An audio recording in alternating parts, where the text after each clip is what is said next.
পোষা প্রাণী অনেকের কাছেই পরিবারের সদস্যের মতো। 2024 থেকে 25 সালের তথ্য অনুযায়ী বাংলাদেশে প্রায় 5,64,000 বিড়াল এবং প্রায় 2,89,000 কুকুর পোষা হয়। বিশেষ করে শিক্ষিত তরুণ এবং মধ্যবিত্ত পরিবারের মধ্যে পোষা প্রাণী পালনের প্রবণতা দিন দিন বাড়ছে। কিন্তু এসব পোষা প্রাণী অসুস্থ হলে বা দুর্ঘটনায় পড়লে চিকিৎসার খরচ অনেক বেশি হয়ে যায়।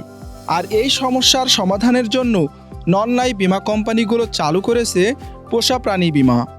এই বিমার আওতায় পোষা প্রাণীর হাড় ভেঙে যাওয়া, বিষক্রিয়া বা হঠাৎ আঘাতের চিকিৎসার আর্থিক সুবিধা পাওয়া যায়।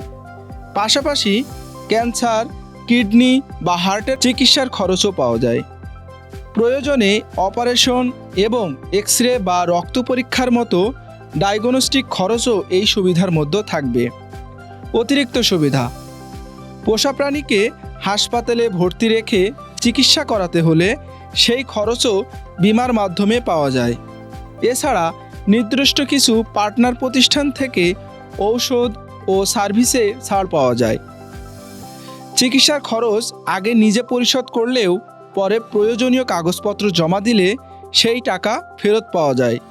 বিপ্লব হুসাইন, ইন্স্যুরেন্স নিউজ বিডি।